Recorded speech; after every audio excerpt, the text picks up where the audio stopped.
Bismillahirrahmanirrahim. Assalamualaikum warahmatullahi wabarakatuh. Waalaikumsalam warahmatullahi wabarakatuh. Innal hamdalillah nahmaduhu wa nasta'inuhu wa nastaghfiruh wa na'udzu billahi min shururi anfusina wa min sayyiati a'malina. May yahdihillahu fahuwal muhtadi wa may yudlil falan tajida lahu waliyyan mursyida. Asyhadu an la ilaha illallah wahdahu la syarika lahu wa asyhadu anna Muhammadan abduhu wa rasuluhu la nabiyya wa la rasula ba'dah. Allahumma salli wa sallim wa karim wa barik ala nabiyyina wa syafi'ina wa maulana wa qudwatina wa imamina Muhammad wa ala alihi wa sahbihi wa man ittaba'ahum bi ihsanin ila yaumidin amma ba'du. Sahabatku jamaah Majelis Keluarga Indonesia yang dirahmati Allah.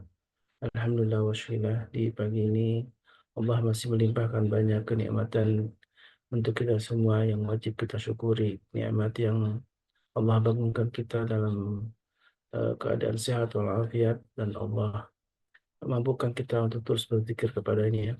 Dan tentu ini sebuah kenikmatan yang harus paling kita syukuri, karena dengan mengingat Allah lah maka tatma'innul qulub, maka hati akan menjadi tenang. Dan dengan mengingat Allah dalam zikir-zikir kita dan juga salat kita, maka mudah-mudahan Allah pun ingat kepada kita, karena dengan Allah ingat kita berarti Allah telah mencintai kita, dan mudah-mudahan kita termasuk orang-orang yang kelak akan mendapatkan sebuah kenikmatan agung, yaitu di surganya Allah Subhanahu wa taala. Sahabatku yang dirahmati Allah, di pagi ini tentu menjadi sebuah kenikmatan yang harus kita syukuri, bisa berjumpa dengan Tuan Guru Sepan Fajar yang setiap Jumat mendampingi kita untuk sama-sama mengkaji sebuah kitab Ad-Dawa kayak Ibnu Qayyim al-Jauziyah, yang di sebuah pertemuan yang ketiga.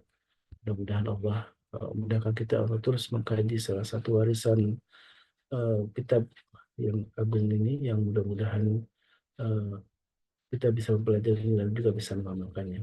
Salawat dan salam tentu senantiasa kita curahkan kepada baginda Nabi kita Muhammad SAW, beserta keluarganya, para sahabat, dan juga mudah-mudahan kita termasuk umatnya yang kelak akan mendapatkan syafaat dari beliau. Amin Allahumma amin. Sahabatku yang muka Allah, sebelum masuk kajian hari Jumat Sayyidul Ayam di 1 Sya'ban, ya. Mudah-mudahan menjadi pengingat untuk kita semua bahwa Ramadan akan segera tiba. Tentu mudah-mudahan Allah sampaikan kita, Allahumma baligh ila Ramadan, Allahumma balighna ila Ramadan. Allah, mudah-mudahan Allah sampaikan kita semua untuk menikmati sajian dari Allah, yaitu bulan istimewa Syahrul Mubarak, yaitu Ramadan, karena di sana ada ampunan Allah. Dan di sana pula ada satu malam yang sangat istimewa, khairun min alfi syahrin, lebih baik dari 1000 bulan.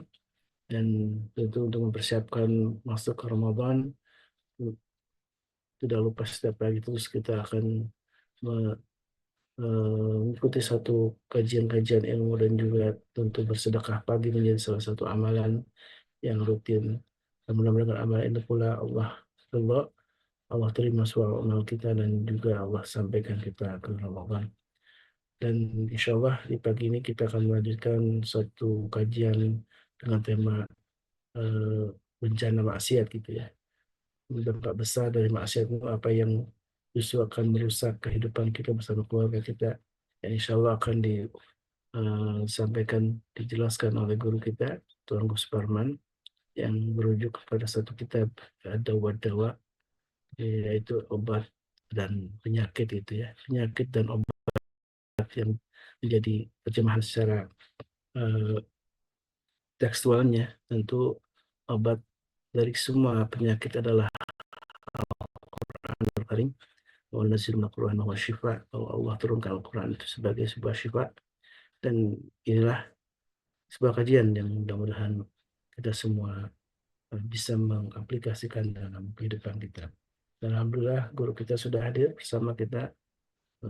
Mudah-mudahan Allah limpahkan juga keberkahan kepada beliau, Tuan Guru Suparman beserta keluarganya, yang terus mendampingi kita untuk memahami ayat-ayat Allah. Assalamualaikum Tuan Guru. Waalaikumsalam warahmatullahi wabarakatuh. Masya Allah, tabarakallah. Ustaz Khalis. Sehat-sehat. Masya Allah. Masya Allah, pagi yang cerah. Insya Allah. Amin, amin, amin. Ya Allah. Wajah Ustaz Khalis bercahaya nih. Masya Allah, cahaya lampu ya. Masya Allah. Exact. Kita sudah menginjak yang bagian yang ketiga ya Ya. dari sebuah kitab yang menarik untuk kita bahas, yaitu Ad-Dawa. Dan ini memang menjadi kebutuhan kita ya, yang ingin memiliki obat yang abadi, obat yang paling manjur, yaitu Al-Quranul Karim. Dan di sini dibahas salah satunya tema tentang bahaya maksiat saja, tambah Ya. besar maksiat terhadap kehidupan kita, dan mudah-mudahan ini menjadi pengingat untuk kita semua. Tafadhol masykur, Tuan Guru. Assalamualaikum warahmatullahi wabarakatuh. Waalaikumsalam warahmatullahi wabarakatuh. Hamdan tayyiban mubarakan fih.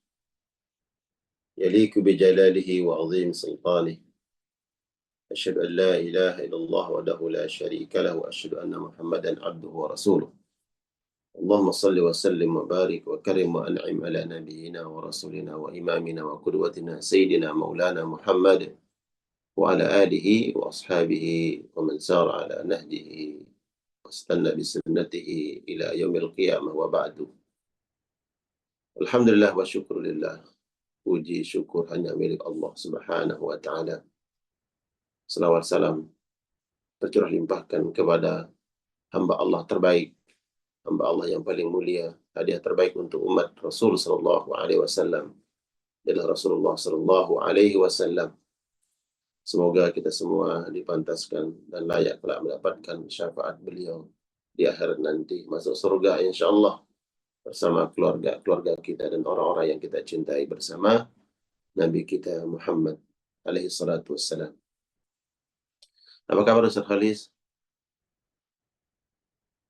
Alhamdulillah, sehat, sehat walafiat. Alhamdulillah. Gimana kabar semua jamaah? Alhamdulillah. Alhamdulillah, Sehat, biher, Tuan Tuan Guru. Guru. Oh, Alhamdulillah, Tuan Guru. Alhamdulillah, Dr. Udin baru nampak pun rupanya nih. Alhamdulillah, Bunda Nirwana, Bunda Erni, Bunda Nadia, barakallah semuanya. Insya Allah pagi hari ini kita lanjutkan membahas kitab Ad-Dawa Dawa. Tema yang lalu tentang bagaimana hal-hal yang terkait dengan istijabahnya doa, ya, agar doa kita diijabah oleh Allah Subhanahu wa Ta'ala. Ada perkara-perkara yang harus kita jaga. Kemudian pagi hari ini tentang dosa dan maksiat kepada Allah Subhanahu wa Ta'ala yang memiliki dampak dalam kehidupan kita. Saya yakin, seyakin-yakinnya bahwa tidak ada di antara kita yang berani menjamin diri kita bebas dari dosa dan maksiat. Ada yang berani mengatakan bahwa saya tidak punya dosa. Tidak. Nah, terutama yang jawab nih. Sadar banyak dosa, Tuan Guru. Buktinya, makanya diperbanyak amal kebaikan kan. Insya Allah kita hamba-hamba Allah yang ketika beristighfar minta ampun kepada Allah, dosa-dosa kita dibersihkan, ya, kita dibebaskan oleh Allah dari dosa-dosa. Tentu tidak ada di antara kita yang berani menjamin diri kita terbebas dari dosa. Karena kita bukan makhluk yang maksum. Hanya Nabi Shallallahu Alaihi Wasallam yang terbebas dari dosa. Karena beliau maksum, terjaga dari sisi Allah Subhanahu Wa Taala. Oleh karenanya, apabila kita mengakui dengan sungguh-sungguh bahwa kita memiliki dosa dan kesalahan kepada Allah, maka hendaknya kita memperbanyak istighfar kepada Allah Subhanahu wa Ta'ala. kemudian khawatirlah bahwa dosa-dosa tersebut akan memiliki pengaruh dalam kehidupan kita. Nah, ada beberapa dampak atau sebab yang diakibatkan oleh dosa dan maksiat yang kita lakukan di dalam kehidupan kita. Ini bicara tentang kehidupan kita hari ini di dunia, bukan akhirat. Ya, adapun akhirat tentu sudah jelas.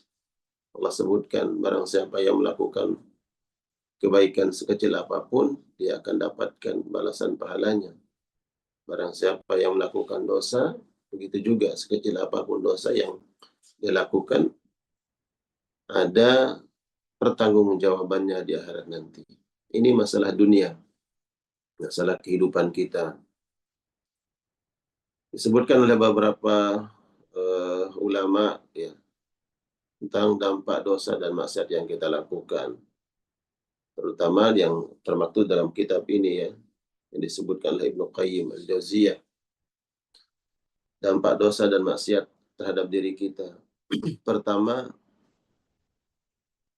dosa akan menghalangi ilmu sampai ke dalam kalbu kita. Jadi dosa ini akan menjadi benteng penghalang. Ilmu akan sampai kepada diri kita, ke dalam hati kita. Mungkin secara pengetahuan ya, bahwa kita sudah paham, kita sudah mengerti dalam tataran sebagai pengetahuan. Tapi dalam mengamalkan, terkadang ada orang yang merasa berat mengamalkan ilmunya. Ya, walaupun dia tahu, hanya sebatas pengetahuan. Dia tahu tentang hukum riba, dia tahu tentang ghibah, zina, maksiat-maksiat yang lainnya. Tapi terkadang dosa-dosa itu dengan gampang dan mudah dia lakukan tanpa ada merasa bersalah, berdosa kepada Allah Subhanahu wa taala. Nah, jadi jamaah sekalian Allah muliakan, dampak dosa yang dilakukan oleh seseorang akan menghalangi ilmu itu sampai ke dalam kalbunya, ke dalam hatinya. Disebutkan oleh Ibnu Qayyim dalam kitabnya yang di sini, beliau diterjemahkan ya, ini terjemahnya oleh penterjemah tidak mencantumkan teks Arabnya. Ibnu Qayyim mengatakan al-ilmu nurun, ilmu laksana cahaya. Ilmu itu laksana cahaya. Yakdhifuhu Allahu fil qalbi, yang Allah hantarkan cahaya tersebut di dalam hati seseorang. Wal ma'siyatu, sedangkan maksiat tadfi'u dzalikan nur, memadamkan cahaya tersebut. Ya. Ilmu laksana cahaya, sedangkan maksiat adalah penghalangnya atau yang memadamkan cahaya tersebut. Makanya kemudian orang-orang yang disebut oleh Allah Subhanahu wa taala yang memiliki rasa khasyah, rasa takut kepada Allah, yang sebenar-benarnya adalah para ulama yang memiliki ilmu. Karena ilmu itu ada dalam kalbu mereka. Yang Allah katakan, innama yakhshallaha min ibadihil ulama. Sesungguhnya orang-orang yang memiliki rasa khasyah, rasa takut yang sebenar-benarnya adalah mereka-mereka yang memiliki ilmu. Ilmu yang ada di dalam kalbu mereka. Ya.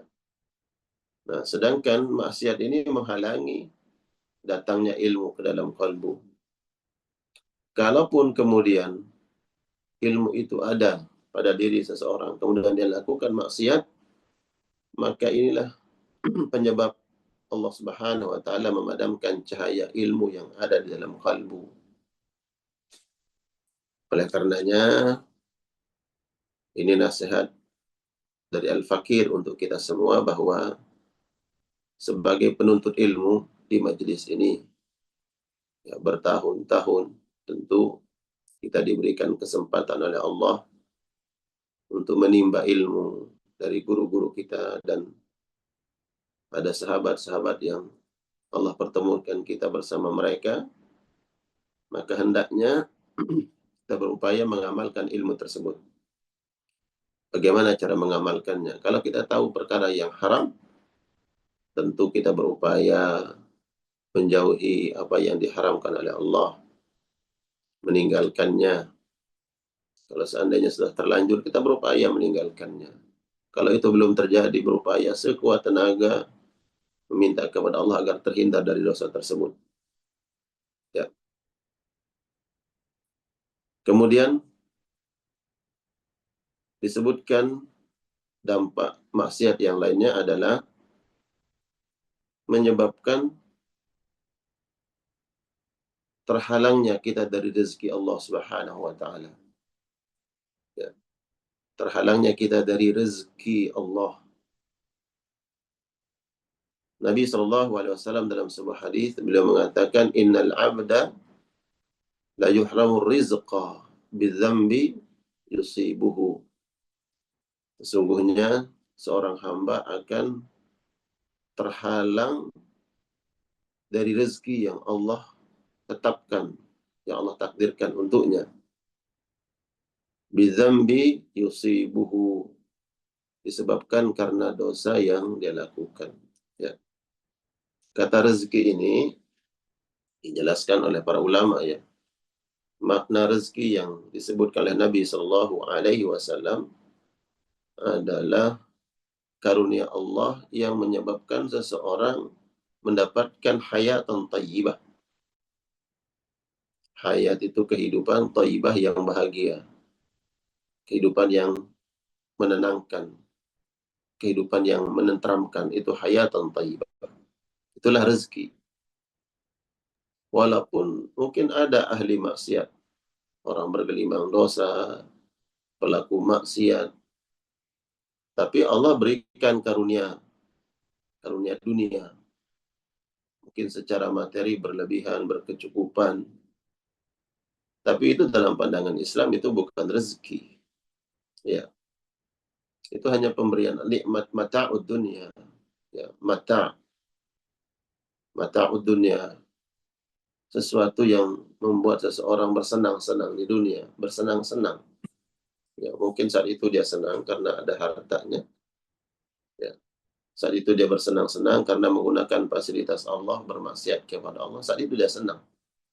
Tapi setelah itu dia tidak bahagia, tidak mendapatkan kebahagiaan, tidak mendapatkan ketenangan, tidak mendapatkan ketentraman. Sedangkan bagi orang-orang yang beriman, yang Allah berikan adalah rezekinya. Ya, kata rezeki yang ada dalam sabda Nabi Shallallahu Alaihi Wasallam adalah karunia Allah yang menghantarkan ketentraman hidup, kedamaian. Walaupun secara materi, ya, seseorang mendapatkan, ya, tidak seperti orang-orang yang berkecukupan secara materi. Tapi Allah berikan dia rezeki. Dari hal yang sedikit itu menjadi rezeki buat yang bersangkutan. Diberikan ketenangan oleh Allah, tentraman hati, kemudian kedamaian dalam rumah tangga juga. Allah berikan sakinah, mawaddah, warahmah. Nah, itulah rezeki yang Allah janjikan kepada orang-orang yang berupaya meninggalkan maksiat. Orang-orang yang bermaksiat kepada Allah, terutama yang sengaja, amdan, dengan sengaja melakukan maksiat tersebut, maka Allah haramkan rezeki. Ya, yuhramu, diharamkan, tidak diberikan oleh Allah Subhanahu wa taala. Apa itu ketenangan tadi? Tidak diberikan ketenangan, kedamaian, kebahagiaan hidup, ya. Karena dapat kita mendeteksi mana yang haram, mana yang halal. Apabila seseorang mendapatkan sesuatu, kemudian menenteramkan hatinya, ini indikator apa yang didapatkan itu berupa karunia Allah, rezeki Allah. Tapi kalau membuat kita sedih, gelisah, dan tidak tenang, itu biasanya indikator bukan rezeki. Ya, ingat tadi kata rezeki itu adalah sesuatu yang menentangkan dia, yang datang dari Allah Subhanahu wa Ta'ala. Makanya banyak orang-orang yang secara materi dia berkecukupan, tapi takut. Kenapa? Takut diaudit, ya, nggak tenang. Selesai dia menjabat, hidupnya tidak tenang, khawatir. Kenapa? Karena nanti akan dikorek-korek itu masalahnya, akan diungkit-ungkit. Dia nggak tenang, karena dia tahu bahwa ada hal-hal yang bukan haknya, ada hak orang lain yang dia ambil dengan cara yang batil. Nah, jadi jamaah sekalian Allah muliakan, apabila kita berupaya meninggalkan maksiat, maka insya Allah Allah berikan rezeki. Dan rezeki Allah, tadi saya sebutkan, bukan hanya berbentuk materi, ya. Rezeki anak yang soleh adalah rezeki. Bagaimana seseorang akan mengharapkan anak yang soleh sedangkan dia gemar dengan maksiat kepada Allah Subhanahu wa Ta'ala. Na'udzubillah. Ini dampak daripada orang-orang yang melakukan maksiat. Allah haramkan rezeki. Ya. Kemudian di antara dampak maksiat yang lainnya adalah apa yang disebutkan oleh Ibnu Abbas radhiyallahu taala anhu, membuat hati seseorang menjadi gelap dan keras. Ya. Orang yang gemar dengan maksiat, hatinya akan menjadi keras, akan membatu, susah dinasihatin. Ya. Apabila nasihat sampai ke dia, hanya sekedar ya sebagai maklumat, sebagai informasi saja, tapi tidak masuk ke dalam hatinya. Sedangkan Allah Subhanahu wa Ta'ala di dalam Al-Quran Karim menghadirkan begitu banyak nasihat. Nasihat yang tersurat di dalam Al-Quranul Karim. Ketika Allah bicara tentang azab, itu juga nasihat. Ya. Allah berbicara tentang kisah orang-orang terdahulu yang Allah binasakan. Itu juga nasihat. Nah, orang-orang yang gemar dengan maksiat ketika membaca kisah-kisah terdahulu, ya mungkin hanya dianggap seperti dongeng saja. Ya. Ketika Al-Quran bicara tentang kaum Ad, kaum Tsamud, kaum-kaum terdahulu, kaum Nabi Nuh yang dibinasakan, Fir'aun yang tenggelam, dia hanya membaca sebatas dia tahu itu kisah, itu cerita, tapi tidak memiliki dampak dalam kehidupannya. Hatinya membatu, hatinya keras, susah dinasihatin. Itu karena maksiat sudah menguasai kalbu. Makanya kemudian Nabi SAW menyebutkan bahwa setiap maksiat yang dilakukan oleh seseorang akan meninggalkan titik hitam di dalam hatinya. Semakin banyak maksiat yang dia lakukan, maka semakin banyak pula titik hitam itu yang menutupi kalbunya. Apabila kalbu sudah tertutup, maka dia tidak menerima cahaya. Ya, tidak menerima cahaya. Karena sudah tertutup kalbunya dengan dampak daripada maksiat. Ya. Sedangkan orang-orang beriman itu Allah sebutkan dalam surah Al-Anfal. Wa idza dzukirallahu wajilat qulubuhum wa idza tuliyat alaihim ayatuhu zadathum imana.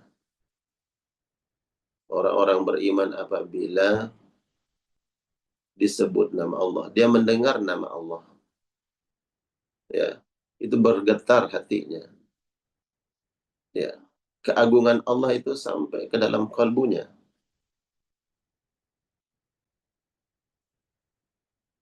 Beda dengan orang-orang yang tertutup hatinya oleh maksiat kepada Allah. Ketika mendengar nama Allah, ya tahu itu hanya nama Allah. Tidak ada pengaruh ke dalam kalbunya. Orang beriman, idza tuliyat alaihim ayatuhu zadathum imana. Ketika dibacakan ayat-ayat Allah, atau dia membaca ayat Allah, atau dia mendengar kalam Allah, bertambah kualitas keimanannya kepada Allah Subhanahu wa Ta'ala. Ini hati yang hidup, yang jauh dari maksiat. Tapi kalau hati yang keras, hati yang membatu, dibacakan ayat Allah, ya sama saja dengan dibacakan syair. Dia mendengar kalam Allah sama saja seperti dia mendengar lantunan bait-bait lagu atau syair biasa bagi yang bersangkutan. Nah, sekarang coba kita mendiagnosa diri kita sendiri. Sejauh mana kita memahami tentang diri kita, tentang kalbu kita, hati kita. Apakah kita mendengar ayat Allah, ya, kemudian bertambah keimanan kita. Ketika kita mendengar nama Allah disebut, apakah hati kita kemudian mengagungkan Allah? Nah, ini yang perlu kemudian ya kita coba, ya. Kita coba mendiagnosa diri kita. Ya. Orang yang hatinya mati itu dianggap mati dalam pandangan Allah Subhanahu wa Ta'ala. Hatinya mati, itu sudah dianggap mati oleh Allah. Karena kehidupan yang sesungguhnya kan bagi orang-orang beriman ya kehidupan ruhani. Kehidupan ruhani. Apabila ruhaninya hidup, ya, dia menerima kebenaran. Itulah kehidupan. Makanya Imam Syafi'i beliau mengatakan, ya, wa ma li jurhin li mayyitin ila. Ini ada syair, ya, syair Arab mengatakan, wa ma li jurhin li mayyitin ila. Orang yang mati, ya, orang yang mati itu dia tidak akan merasakan sakit apabila dia dilukai. Walaupun tentu tidak boleh kita ada orang meninggal kemudian kita lukai, nggak boleh. Maksudnya apa? Kita tidak akan tidak mendengar jeritannya. Kita tidak mendengar rintihannya. Dia tidak mengatakan sakit karena sudah mati. Walaupun kita lukai. Kata para penyair bahwa orang yang hatinya sudah mati itu nggak berpengaruh. Jadi maksiat yang dilakukan itu nggak berpengaruh bagi dia. Dia anggap biasa aja. Berbeda dengan orang-orang yang beriman. Kalau dia melakukan maksiat, melakukan dosa, hatinya merintih. Hatinya sedih. Kenapa dia bermaksiat kepada Allah? Ya. Kemudian dia mencari waktu-waktu yang tepat untuk dia mengadu kepada Allah, dia curhat kepada Allah, minta ampun kepada Allah. Dia merasa berdosa, merasa bersalah. Ya. Na'udzubillah, jangan sampai kita ini berbuat maksiat, tapi maksiat itu kita anggap biasa. Ya. Na'udzubillah. Ada yang seperti itu. Mana Bunda Nini? Salam sehat selalu. Bunda Nana. Jadi, Assalamualaikum Tuan Guru. Waalaikumsalam warahmatullahi. Hati-hati kita. Kalau seseorang berbuat maksiat, kemudian dia merasa bahwa dosa itu nggak berpengaruh dalam kehidupannya, hati-hati. Itu menandakan kalbu kita bermasalah. Ya. Karena orang yang hidup tuh kalau dicubit sakit. Ini Ustaz Khalis, kalau saya cubit sakit nggak Ustaz Khalis? Iya. Tuh, Ustaz. Apalagi yang mencubit antum itu istri. Ya, sakit. Karena masih hidup, ada ruh dalam tubuh kita. Tapi kalau coba cubit orang yang udah mati, walaupun dalam syariat kan nggak boleh. Artinya bahwa kalau kita lakukan itu, dia nggak akan mengatakan sakit. Dia nggak merespon. Orang beriman yang kalbunya masih hidup, itu memiliki rasa sensitivitas yang tinggi terhadap maksiat. Dia sensitif. Tapi kalau hati seseorang yang sudah mati, ya biasa aja. Ya. Maka orang yang memandang biasa terhadap maksiat, inilah orang yang indikator hatinya mati. Ya, minimal hatinya sakit. Bedanya hati dengan kita sebagai makhluk yang hidup ya. Kalau kita mati ya udah selesai, nggak bisa dihidupkan kembali. Kalau hati mati bisa nggak dihidupkan kembali? Bisa, bisa dihidupkan. Sebagaimana bumi yang mati. Bumi yang mati itu dihidupkan oleh Allah dengan Allah turunkan hujan. Hati yang mati dihidupkan oleh Allah dengan hidayah.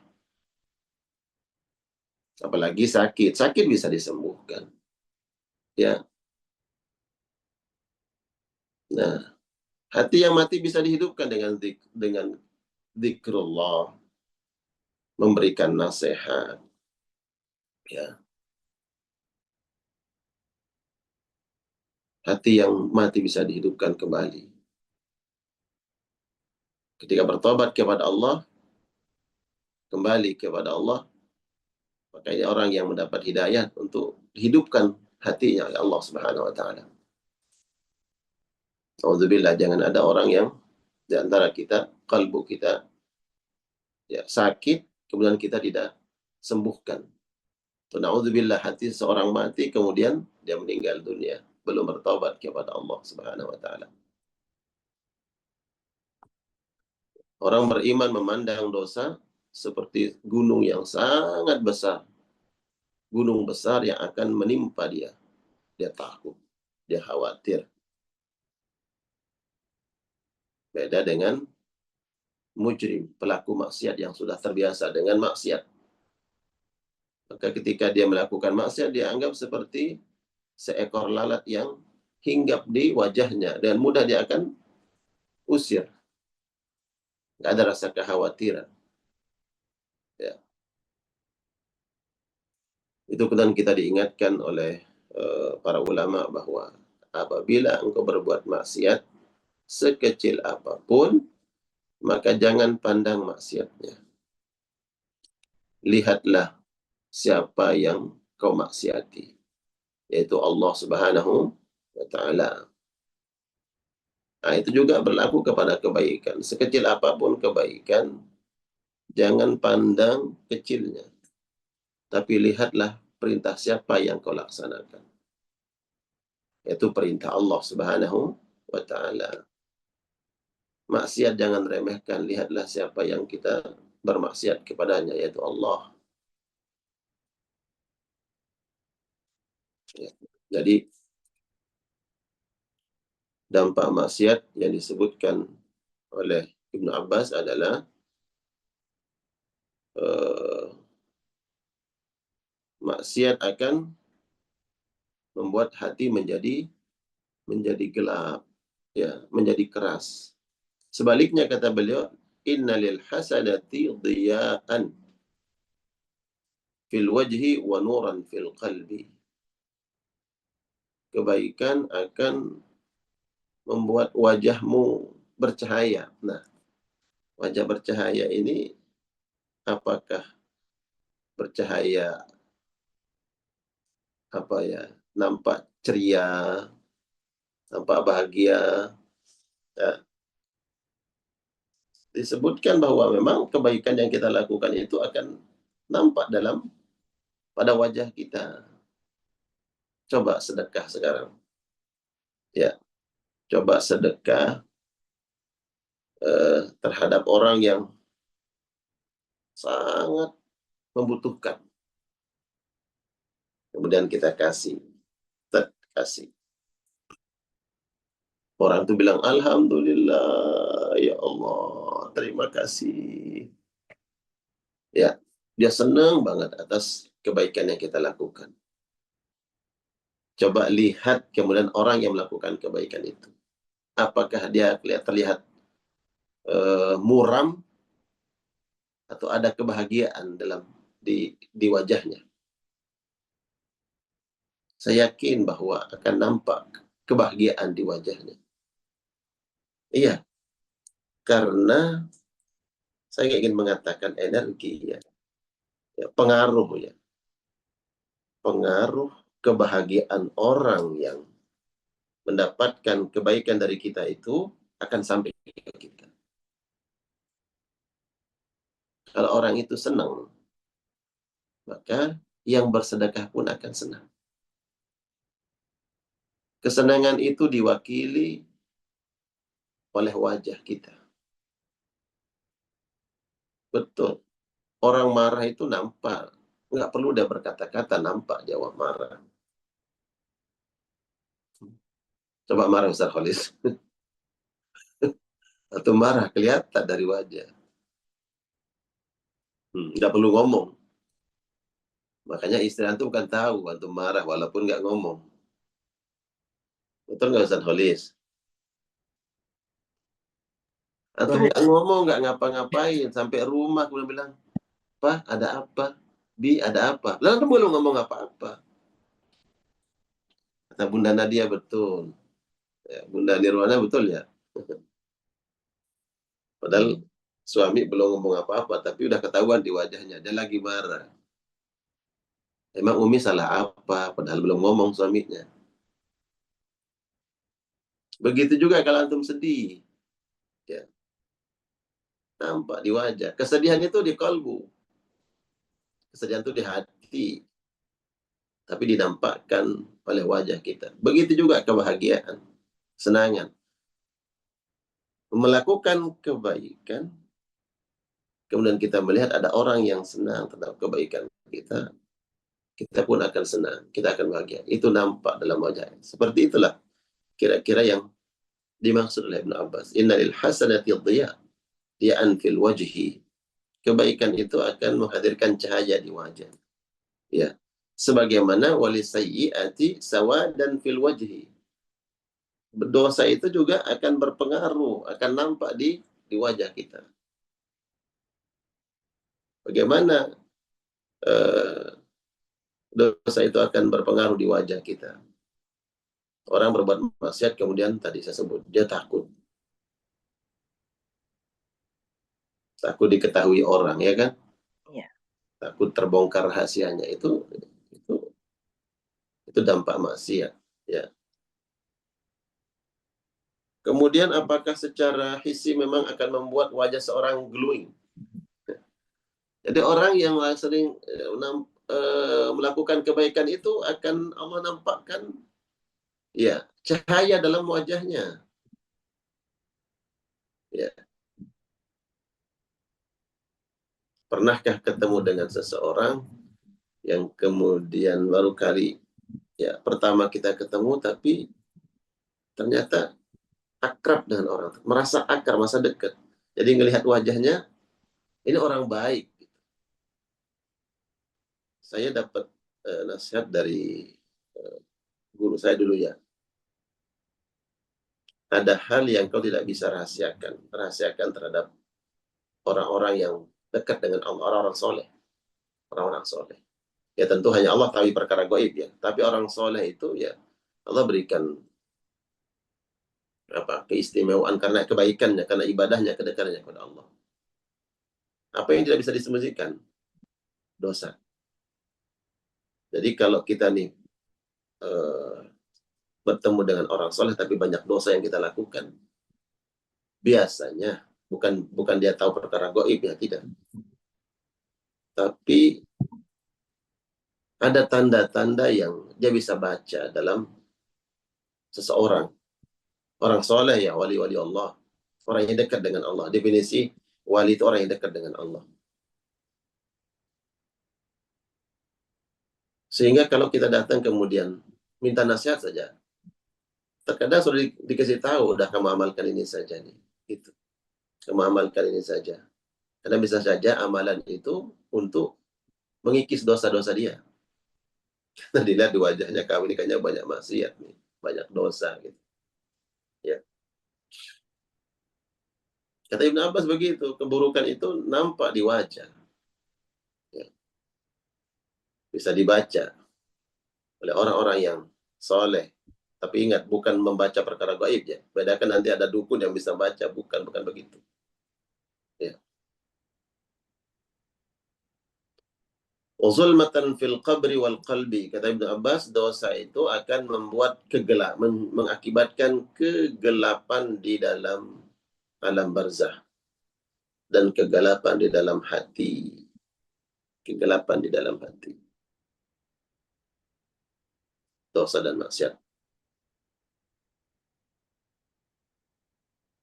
Dan membuat nuran fil qalbi. Kalau kebaikan membuat nuran fil qalbi, di dalam hati. Ya. Jadi dampak yang ketiga disebutkan di dalam kitab ini, bahwa maksiat yang dilakukan oleh seseorang akan mengakibatkan kegelapan di dalam hati dan juga kegelapan di alam barzah. Na'udzubillah. Maka kalau kita memahami dampak dosa seperti itu, maka hendaknya kemudian ya kita lakukan kebaikan.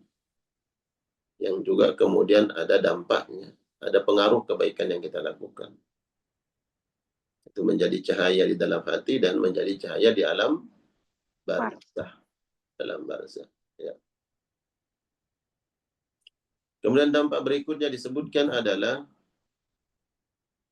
maksiat itu memperpendek umur. Ya, perpendek umur. Kebaikan memperpanjang umur kita. Baik, apakah ini ya secara kuantitas memang dia akan berkurang atau akan bertambah?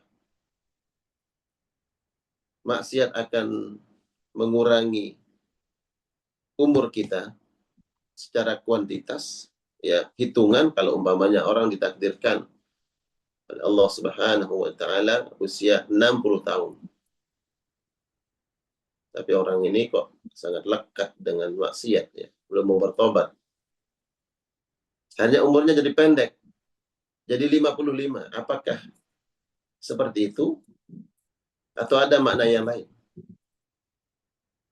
Kedua-duanya. Ya.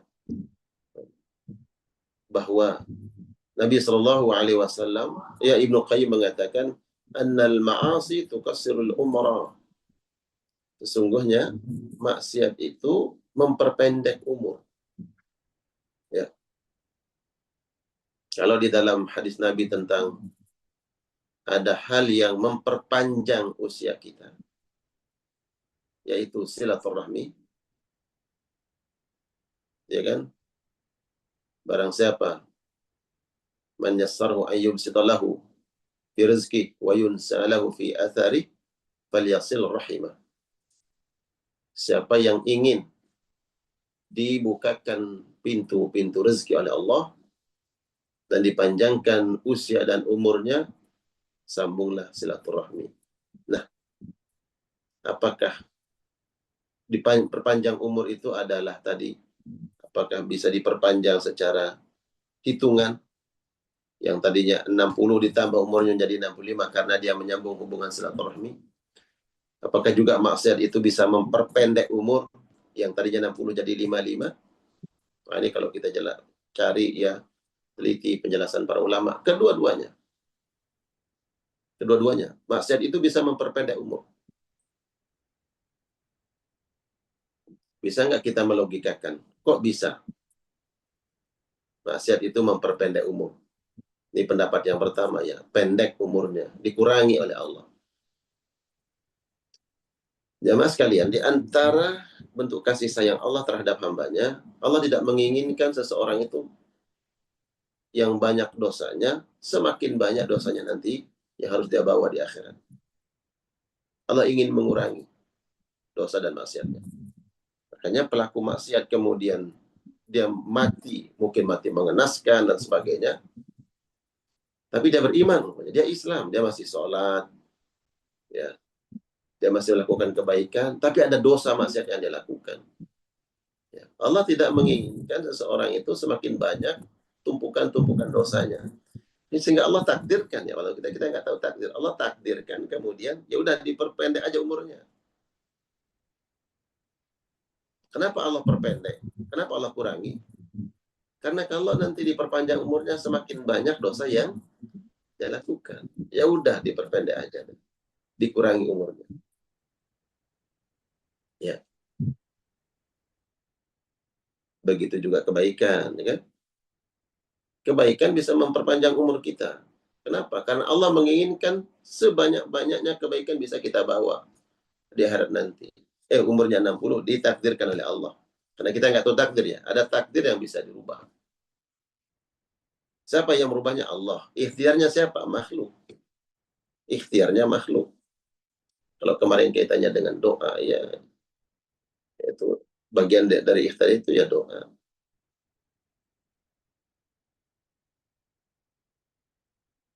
Jadi kalau kita ingin dipanjangkan umur kita oleh Allah, yang harus kita lakukan, upayakan adalah hendaknya melakukan kebaikan-kebaikan. Ya, walaupun kita tidak tahu tentu umur kita tidak tahu apakah Allah takdirkan atau tidak, Allah izinkan, Allah tetapkan, itu urusan, itu ranahnya Allah. Itu ranahnya Allah, kita nggak boleh masuk di situ. Ya, domain kita adalah ya kita ikhtiar, kita usaha, itu ranah kita. Kedua maknanya perpendek atau umurnya akan berkurang karena maksiat yang dilakukan. Ini disebut oleh Ibnu Qayyim ya. Anal ma'asiya tuqassirul umur. Ya. Bahwa maksiat yang dilakukan oleh seseorang akan membuat umurnya menjadi pendek. Apa yang dimaksud? Ya. Di antara penjelasannya adalah nuksan barakatil umar. Kurangnya atau hilangnya keberkahan umur seseorang. Ya. Wa zahabu barakati umrihi. Hilangnya keberkahan umur seseorang. Ya. Maksiat mengurangi keberkahan umur. Ya kan? Ya mestinya iya waktu yang dia gunakan dalam poya-poya, hura-hura, dalam kesia-siaan, bahkan dalam maksiat mestinya ini kan menghadirkan kebaikan. Tapi hilang begitu saja, berlalu begitu saja, berarti hilang keberkahan. Hilang keberkahan umur. Ya. Jadi yang dimaksud dengan memperpendek umur itu mungkin secara hitung-hitungan ya. Hitungan ya, bilangan umurnya nggak berkurang, 60 ya 60. Tapi berkah umurnya yang berkurang. Ada orang yang diberikan usianya 40, tapi subhanallah kebaikan yang dia lakukan itu sangat banyak. Di sisi lain ada orang yang diberikan umur 70-80. Tapi kebaikannya ya, mungkin 10 atau 5% dari kebaikan orang yang diberikan umur 40 tahun. Berarti kan hilang keberkahan umur. Ya. Jadi, kalaulah umpamanya kita mengambil pendapat atau pandangan bahwa maksiat itu menyebabkan berkurangnya kuantitas umur kita, Nah, berarti kalau kita ingin dipanjangkan usia kita, umur kita oleh Allah, hendaknya kita selalu menjaga kebaikan. Ya, kebaikan-kebaikan yang Allah perintahkan kita upayakan untuk selalu melaksanakan perintah Allah Subhanahu wa taala, menghindari maksiat. Ya. Ada juga disebutkan bahwa maksiat itu melemahkan badan. Melemahkan badan. Ya, jadi ada pengaruh juga ke fisik kita. Saya pernah dengar guyonan ya. Guyonan para jamaah. Kalau maksiat itu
mata itu enggak dia jaga. Ini contoh ya. Mata dia tidak jaga. Dia lihat maksiat, dia lihat perempuan yang ini, perempuan yang ini, perempuan ini. Itu nggak punya kekuatan. Demi Allah, dia nggak punya kekuatan untuk mendatangi istrinya. Apa bahasanya? Cepat loh, Ustaz Khalis. Pak Selo. Dia cepat ya. Mohon maaf, dia nggak bisa memberikan sesuatu yang memuaskan pada istrinya. Kenapa? Karena begitu dia mengumbar matanya, melihat ini, melihat itu. Tapi orang yang menjaga pandangan matanya, yang dia tahu adalah, mohon maaf, istrinya.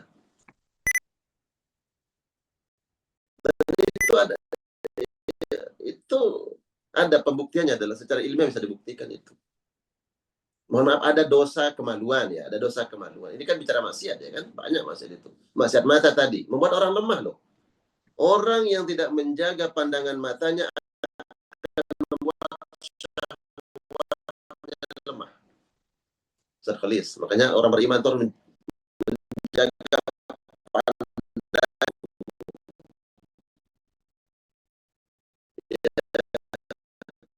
Ketika nanti mendatangi istri, antum cepat lemah. Itu karena maksiat. Ada maksiat kemaluan yang berdampak kepada apa? Cepat tadi. Nah, ini secara spesifik ya. Dan ada maksiat-maksiat yang lain.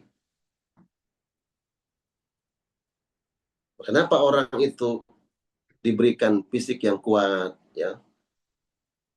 Karena kebaikan yang dia lakukan. Ya, tentu ada pengecualian-pengecualian ya.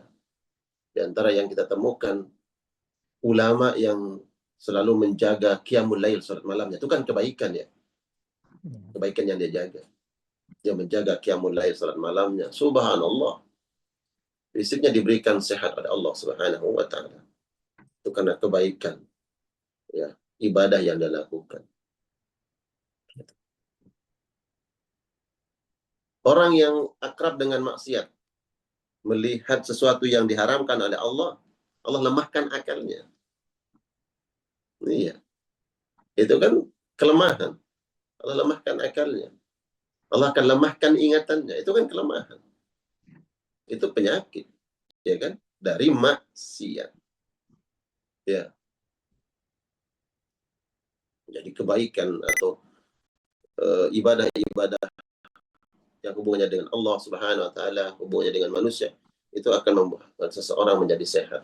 Maksiat yang dilakukan oleh seseorang akan membuat dia lemah, ya. Baik secara mental dia akan lemah, secara fisik dia akan lemah. Gitu.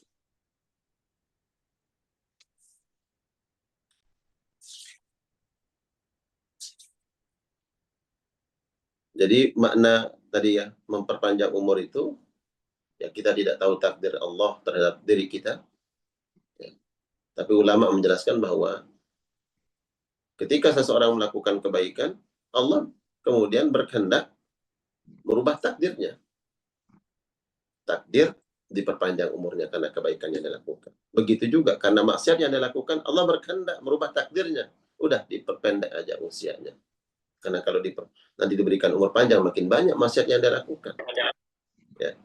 Allah alam, mungkin Masya Allah Ustaz Khalis, mungkin itu ada 4 poin ya, ada 4 atau 5 poin yang kita sampaikan pada kajian pagi hari ini.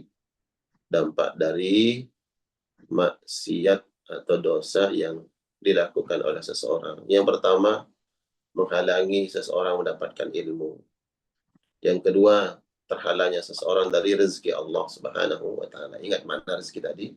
Ya, kemudian mengakibatkan hati menjadi gelap, menjadi keras, ya, qaswatul qalb. Kemudian maksiat bisa memperpendek umur, ya. Kebaikan bisa memperpanjang umur seseorang. Dan kebaikan yang dilakukan membuat orang sehat. Dan maksiat yang dilakukan akan membuat seseorang menjadi lemah, ya, baik secara fisik ataupun ya jasadian atau rohanian, psikis ataupun fisik, ya. Allahu a'lam bissawab. Silakan Ustaz Khalis. Alhamdulillah, mudah-mudahan jadi pengingat untuk kita semua ya, tentang betapa berbahayanya sebuah maksiat, karena maksiat mendatangkan banyak keburukan untuk kita semua. Kami disebutkan dalam hadis Nabi SAW tentang rezeki akan tertahan ketika kita bermaksiat, gitu ya. Kemudian hati menjadi gelap, dan untuk mudah-mudahan kita berdoa kepada Allah untuk mudah-mudahan Allah menghindarkan kita dari semua keburukan itu. Silakan jemaah, masih ada waktu sekitar 10 menit ya untuk tanya jawab. Mungkin ada hal-hal yang ingin ditanyakan ke Tuan Guru. Silakan. Assalamualaikum Tuan Guru. Waalaikumsalam warahmatullahi wabarakatuh. Agak keluar topik dikit boleh ya, Ustaz? Fadal. Baik. Ini ada saya pernah dengar ada seorang ustadz, bukan di MKI tapi di luar. Kalau kita sholat itu terus kita meminta dunia, itu katanya pahala sholat itu tidak sampai di akhirat. Jadi ketika di akhirat nanti pahala sholat itu hilang. Betul nggak Tuan Guru? Misalnya kita sholat tahajud nih, lagi musim tahajud nih di MKI ini, alhamdulillah, masya Allah. Nah terus kita niatkan untuk dunia misalnya gitu ya. Terus katanya sholat tahajud kita itu hanya akan Allah kabulkan di dunia, tapi tidak sampai di akhirat, begitu Tuan Guru. Mohon penjelasannya. Syukran. Ya. Innamal a'malu binniyat. Sesungguhnya setiap amal itu tergantung niatnya. Baik. Niat itu dibangun di atas 2 hal. Pertama adalah karena Allah Subhanahu wa taala itu mengikuti Al-Qur'an. Yang kedua adalah mengikuti petunjuk Nabi sallallahu alaihi wasallam. Ya. Sedangkan di dalam Al-Qur'anul Karim kita diperintahkan oleh Allah Subhanahu wa taala untuk melakukan kebaikan, Baik. Yang mana kebaikan itu Allah janjikan balasan dari kebaikan adalah kehidupan yang baik. Allah sebutkan dalam Al-Quranul Karim, "Man amila salihan min dzakarin aw untha wa huwa mu'min falanuhyiyannahu hayatan thayyibah." Barang siapa yang melakukan kebaikan, ya, melakukan kebaikan, dan dia beriman kepada Allah, baik laki-laki ataupun perempuan, maka kami akan berikan kehidupan yang baik. Kehidupan yang baik itu dijelaskan oleh para ulama adalah Allah berikan kecukupan dalam hidupnya. Nah, kalau sholat yang kita lakukan adalah kita mengharapkan tadi, ya Allah kan kau berjanji dalam Al-Quran bahwa kalau aku melakukan kebaikan, engkau akan memberikan kehidupan untukku. Kehidupan yang baik itu dicukupkan oleh Allah. Ya, dicukupkan rezekinya, diberikan kesehatan, ya, dimudahkan segala kebaikan, dihindari keburukan. Kalau kemudian kita sholat dengan niatkan seperti itu, ya Allah, saya ingin melaksanakan kebaikan ini agar kau berikan aku kehidupan yang baik. Kehidupan yang baik itu dimudahkan rezeki. Itu perintah Allah dalam Al-Quran. Dan ini tidak mengurangi keikhlasan seseorang dan tidak merusak niatnya. Itu. Karena Allah yang janjikan. Jadi sebenarnya saya melakukan ini karena melakukan sesuatu yang dijanjikan oleh Allah. Gitu. Akan rusak, akan tidak ada nilai pahala salatnya bila ya Allah dalam salatnya dia tahajud, qiyamul lail, kemudian minta ya Allah mudahkan rezekiku ya Allah, bukakan pintu-pintu kebaikan. Ya. Bahkan kita mengatakan ya Allah kabulkan. Sekarang saya sedang melakukan transaksi ya bisnis. Ini belum 100% disepakati. Ya Allah mudahkan ya Allah. Kita minta dalam salat kita. Apakah kemudian itu hilang pahala salatnya? Enggak. Pahala salat Allah berikan. Kemudian apa yang kita minta itu adalah domainnya Allah. Itu ranahnya Allah. Bila kita tidak diberikan apa yang kita minta, kemudian mengatakan salat saya tuh nggak ada gunanya, tuh nggak dapat pahala, hilang pahalanya. Ya. Jadi itu baru nggak dapat pahala. Karena sebenarnya tujuan kita ya pertama ya kita ibadah kepada Allah untuk mendapatkan janji Allah. Tapi kalau belum kita diberikan, ya itu haknya Allah. Adapun salat ya saya hanya melaksanakan perintah Allah, maka tetap diberikan pahala, nggak rusak sedikit pun pahalanya. Jadi kita harus juga memahami bahwa ada seseorang yang dia hanya memandang ibadah itu, ya udah, saya hanya ibadah, tidak mengharapkan apapun. Bahkan kalau nanti di akhirat dia masukkan saya ke dalam neraka karena dia ingin Allah begitu, saya redha. Ada orang yang seperti itu. Tapi tentu kalau kita kembali kepada tuntunan Nabi Shallallahu Alaihi Wasallam, kita diperintahkan untuk beribadah kepada Allah dan minta surga terbaik dari balasan ibadah kita, yaitu surga Firdaus. Maka diperbolehkan. Ya.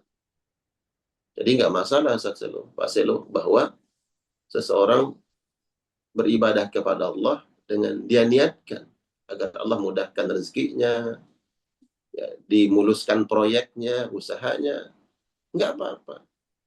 Karena niat utamanya adalah ibadah tersebut melaksanakan perintah Allah. Mana perintah Allah? Ya, man amila salihan. Barang siapa melakukan kebaikan. Kebaikan itu sholat, puasa, itu kebaikan. Min dzakarin, baik laki-laki, au untha, ataupun perempuan. Wa huwa mu'min, dan dia beriman kepada Allah. Falanuhyiyannahu hayatan thayyibah. Maka kami akan berikan dia kehidupan yang baik. Saya lupa ayat berapa dan surat apa, saya coba cekkan dulu. Saya syukran guru. Ya. Berarti itu ya, Pak? Ini di dalam surat An-Nahl ayat 97. Ya. Man 'amila salihan min dzakarin aw untha wa huwa mu'min falanuhyiyannahu hayatan thayyibah. Amal soleh kita yang kita lakukan itu biar Allah berikan kehidupan yang layak, kehidupan yang baik. Ya, begitu. Baik, Tuan Guru. Jazakallah khair. Jadi selama niatnya untuk Allah gitu kan, dan permintaan dunia itu disertakan, insya Allah akan tetap sampai ke akhirat ya, Tuan Guru ya.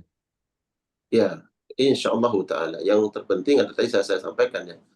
Apabila kita ibadah, kemudian kita niatkan untuk urusan dunia kita, ya, sesuai dengan perintah Allah, bahwa kejarlah dunia kita itu dengan diantaranya melakukan kebaikan, yaitu amal soleh tadi.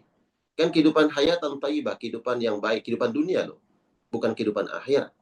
Kehidupan dunia itu adalah kita diberikan rezeki oleh Allah, diberikan ketenangan oleh Allah, dimudahkan segala urusan. Lewat apa? Lewat amal soleh. Sholat juga amal soleh. Nah, apabila kemudian apa yang kita minta, lalu kita menganggap belum diberikan oleh Allah, baru kemudian kita mengatakan, sholat saya nggak ada gunanya, itu terhapus pahalanya.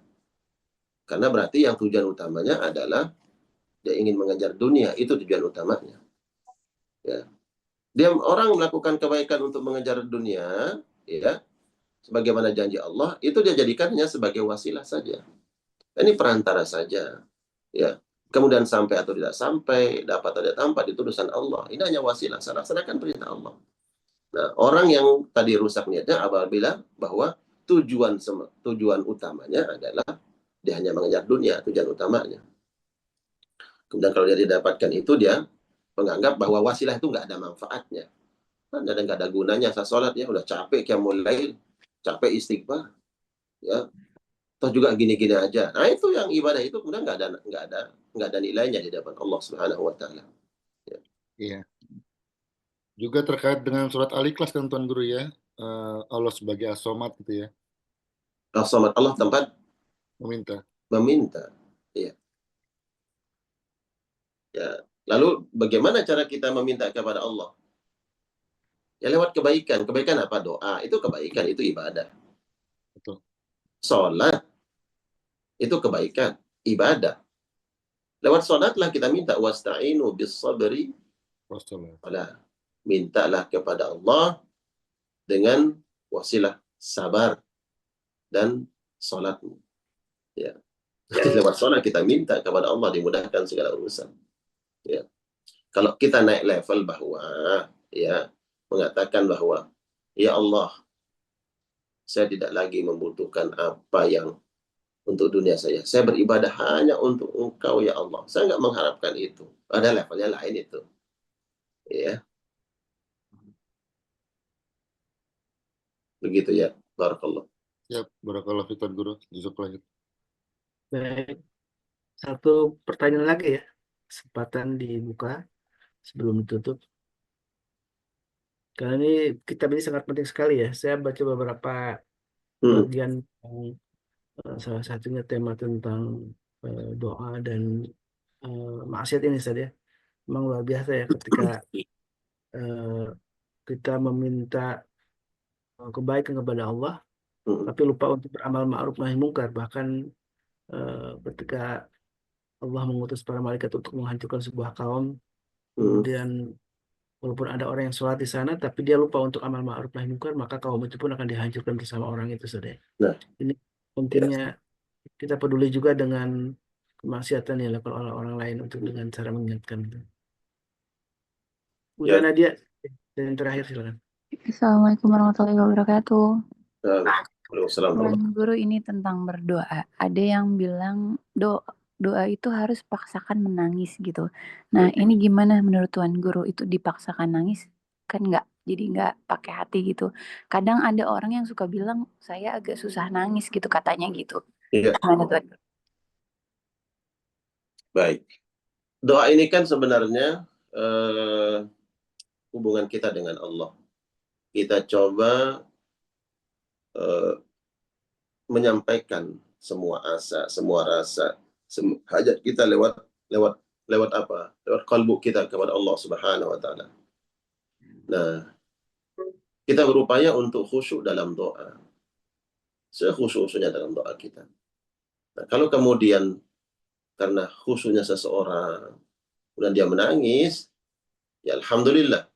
Karena di antara ya indikator khusyuknya seseorang itu ya ketika dia menangis, sebagaimana para orang-orang soleh. Bahkan Nabi Shallallahu Alaihi Wasallam diriwayatkan oleh Ummul Mukminin Aisyah, Nabi Sallallahu Alaihi Wasallam ketika sujud, saking khusyuknya Nabi, saya mendengar tangisan Nabi Shallallahu Alaihi Wasallam seperti air yang mendidih. Itu kan dia menangis karena khusyuknya. Hati Nabi hadir, ya terkoneksi, terhubung dengan Allah Subhanahu wa Ta'ala. Ya, kalau kita bisa upayakan ya sekhusyuk-khusyuknya, maka itu diantaranya akan nanti seseorang ketika dia berdoa tentang dosanya, tentang maksiatnya, ya kan? Maka dia akan menangis, itu menandakan dia khusyuk. Kemudian begitu berharapnya kepada Allah. Karena begitu berharapnya, tinggi harapannya kepada Allah, dia menangis. Itu adalah kekhusyukan. Kalau seseorang belum mampu menangis, dia coba untuk melatih dirinya untuk menangis. Ya, tapi bukan menjadi syarat ya. Apakah khusus seorang itu dengan menangis? Tidak. Tapi indikator salah satu ciri-cirinya bahwa seseorang itu khusyuk adalah ketika dia kemudian meneteskan air mata. Ya, yang diantara orang-orang yang mendapatkan naungan nanti di akhirat adalah orang yang bangun di malam hari, kemudian dia meneteskan air mata, menangis karena Allah Subhanahu wa Ta'ala. Kalau kita tidak mampu untuk menangis, coba latih diri kita. Kenapa kok nggak bisa nangis? Lalu saya banyak maksiat, banyak dosa, kesalahan kepada Allah. Kok nggak bisa menangis nih, menyesali dosa-dosa saya? Jangankan memang hatinya masih keras.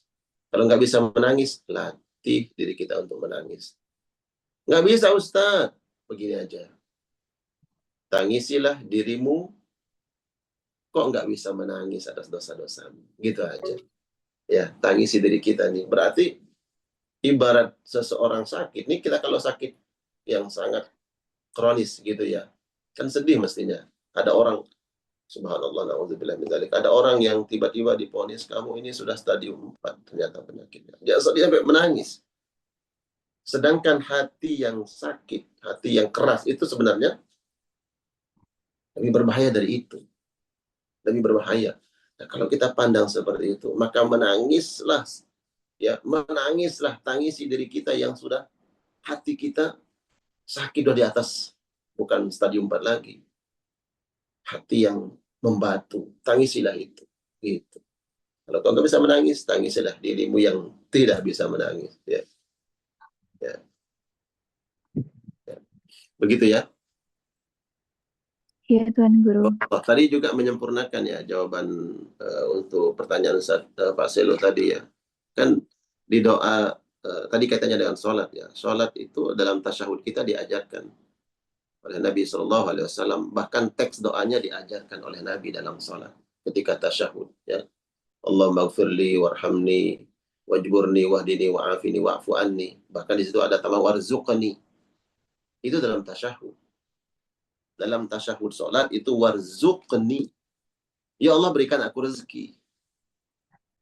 Itu dalam sholat. Berarti dalam sholat kita itu minta untuk dunia. Boleh. Ya. Gitu ya. Barakallah. Itu menambahkan tadi jawaban untuk Pak Sel.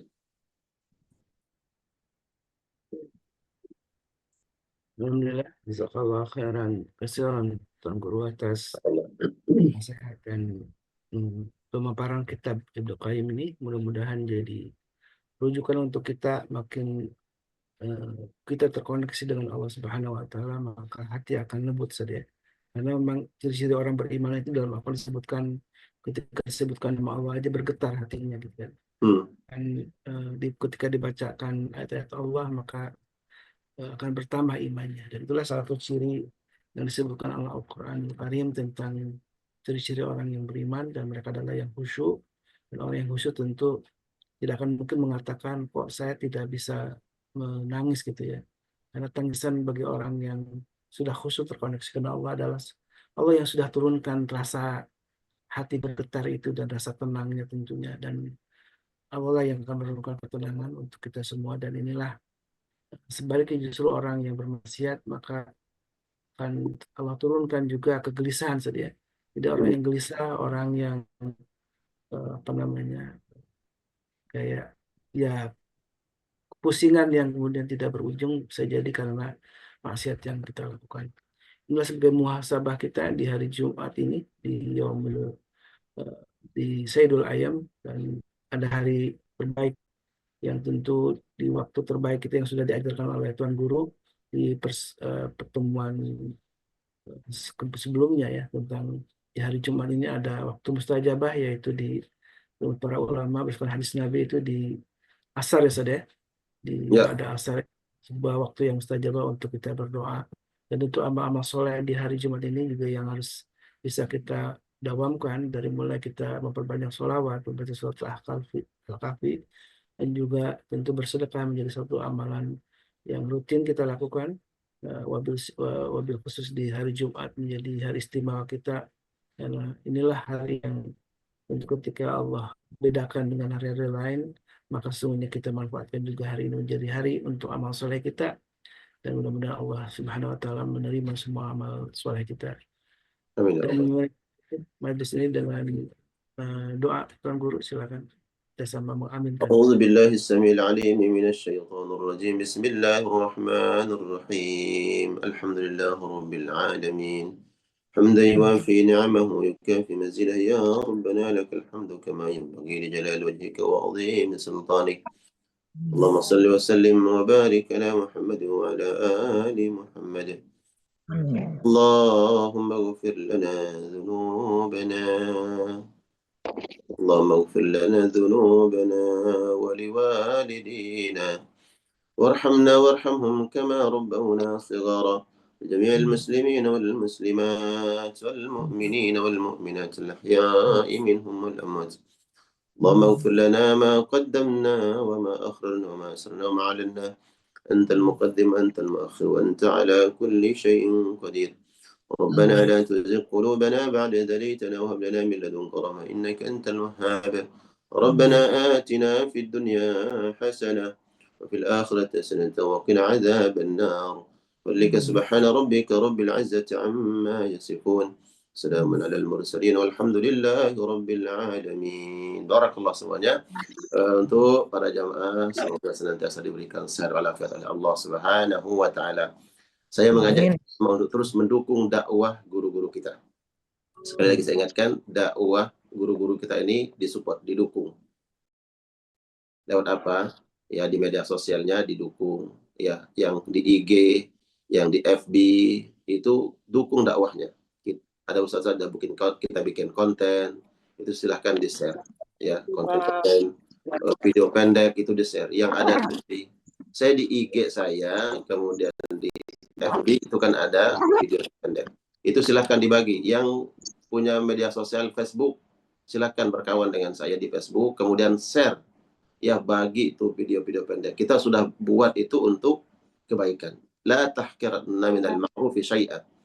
Jangan sepelekan sekecil apapun kebaikan. Kita nggak tahu mana yang menyebabkan Allah redha kepada kita. Ya, kita nggak tahu ada video pendek yang kita share, kemudian orang dapat ilmunya, dia bertobat kepada Allah, dia ingat Allah. Itu amalan yang kita nggak pernah ingat-ingat, ternyata itu yang nanti memasukkan kita ke dalam surga Allah dengan redhanya Allah. Jadi sekali lagi, ya, disupport setiap media sosial guru-guru kita. Ya, saya ada IG, saya ada FB, silakan disupport. Ya, barakallah. Syukur lakum. Assalamualaikum warahmatullahi wabarakatuh.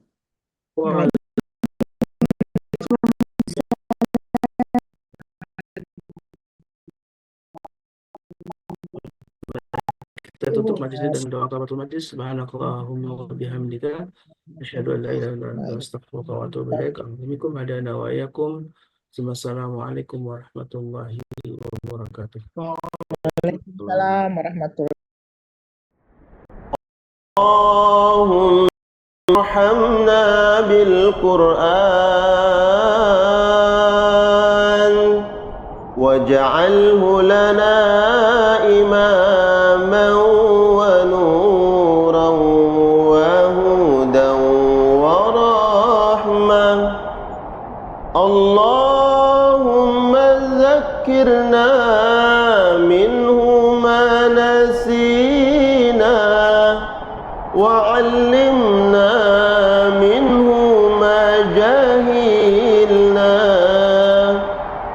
وارزقنا تلاوته آناء الليل وأطراف النهار واجعله لنا حجة يا